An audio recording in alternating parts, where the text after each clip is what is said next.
Hey, I'm Ben, one of the chefs at Sorted Food, and today I'm going to show you something that is hugely searched for on the internet because it's such a key skill that will get dinner on the table in minutes. It's omelette. I'm going to show you the way that I prefer it, the way that I do it at home regularly, and then I'll show you arguably an even easier version. And Mike, you're here to keep me on track and make sure I don't get too chefy. I'm here for the people. You are the people's people. It's not really even a recipe, it's 3 eggs. That I think is a good hearty omelette for one, a knob of butter, and otherwise you add what you want because the egg is just a vehicle for whatever you've got either left in the fridge that's on special offer at the supermarket or super seasonal at your local market. Wherever you get your food, and if it's in the fridge and ready to use, it's probably going to fit into an omelette. Job number 1, put a pan over a heat and get it up to a nice high temperature. About the size of your spread out hand, I think is a good size for a frying pan for a 3-egg omelette. Then crack 3 eggs into a bowl. A couple of easy ways to crack an egg. Use the back of a table knife, tap it firmly in the middle, stick your thumbs in and pull it apart. Alternatively, rather than the tapping of the egg, just crack it on the side of the bowl. Get your thumbs in, open it up. 1, 2, 3. Season generously with salt and pepper and give it a whisk up with a fork.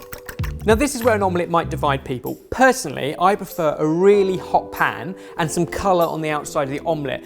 The colour gives you an extra flavour, especially when it's made with a knob of butter so it kind of browns, but also it's super quick and you're in control.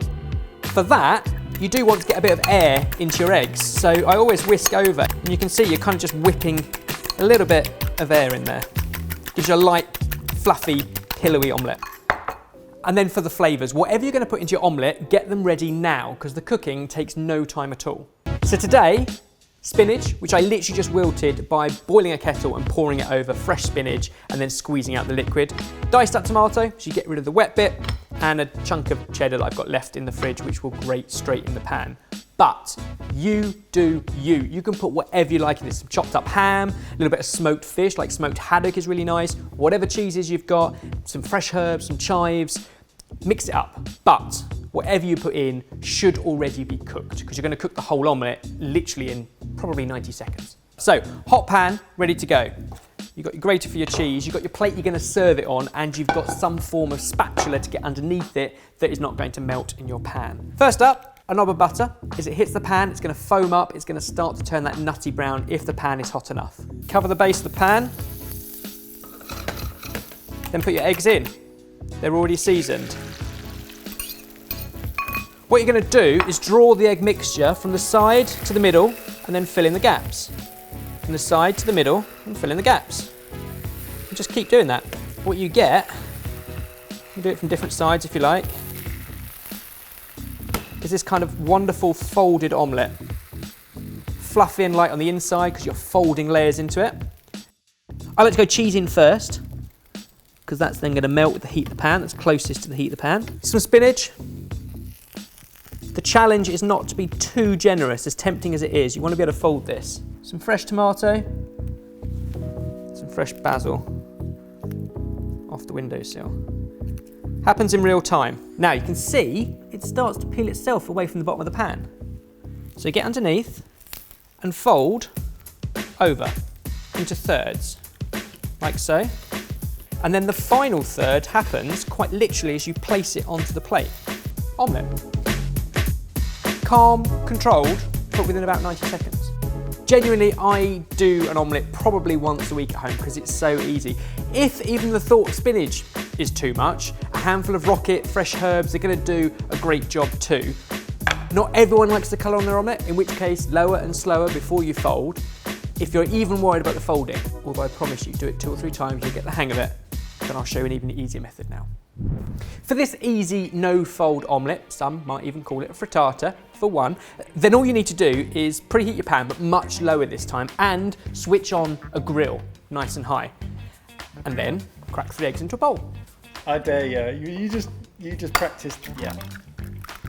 That's why we're here, people. Trouble is, it's not a number I need. 3 eggs, still a good quantity for a meal for one. Season salt and pepper, whisk it up.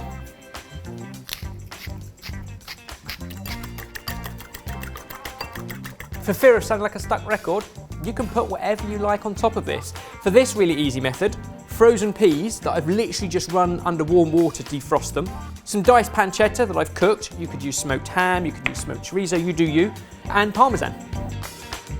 I'm deliberately keeping this really simple. 3 eggs and a tiny knob of butter again, but worth thinking about. Any other flavour can go into their eggs. Throw in a bit of harissa paste and whisk it in, and suddenly you've got this kind of spicy frittata going on. There are so many other things you can add and can play with, just make it your own. A knob of butter into the pan, eggs go in, and rather than that drawing and folding into the middle, you just let it do its thing, and you can start to add all your flavours on. Plenty of peas. They're not really cooked, they're just sweet and delicious. I love peas like that. Really good in a salad. Just defrost them under warm water, don't need to cook them. I've got some bacon, but ham, smoked fish, doesn't need meat at all, to be honest. The cheese, it's going to be parmesan in this instance, but you could dot on some blue cheese, some goat's cheese, cheddar, and you can just about see it starting to cook around the edge. But at this point, I just put it under a hot grill. There's every chance you're watching this video and thinking, nothing revolutionary here on flavours. And I don't intend to be. What else goes nicely with peas? Mint. So I'm just going to make a little bit of sliced mint creme fraiche with a zest of lemon, season it up, and you dollop that over the omelette frittata as it comes out, and it oozes in, and it is absolutely delicious. Parmesan bubbling and gratinating. How do you know it's done? So you don't want to overcook the eggs, but what you do want to do is kind of puff up a little bit, almost, it's not souffle, but almost puff up souffle-like, golden on top because of the cheese. Oh, hello. Hello indeed. Pea, pancetta, parmesan and pine nut omelette. All the peas. And genuinely, if anyone tells you they can't cook, this is the one for them. 3 eggs, a pan, there's not even any drawing or folding, and still you can pack it with the flavours that you like. 2 easy options. This one, if you don't want to light a grill, it's all done in the pan in 90 seconds. This one, if you're worried about the fold, it's a super simple method. The point is, eggs are super simple and you can add anything you like to them. As you know, we're a community that loves to talk and share tips, tricks and hacks. So comment down below or join the conversation on Twitter and let us know what you put in your omelette. Grab some cutlery, Mike. It's lunchtime again. Oh, the creme fraiche and peas and bacon. That's fantastic. An egg is pretty much just the vehicle.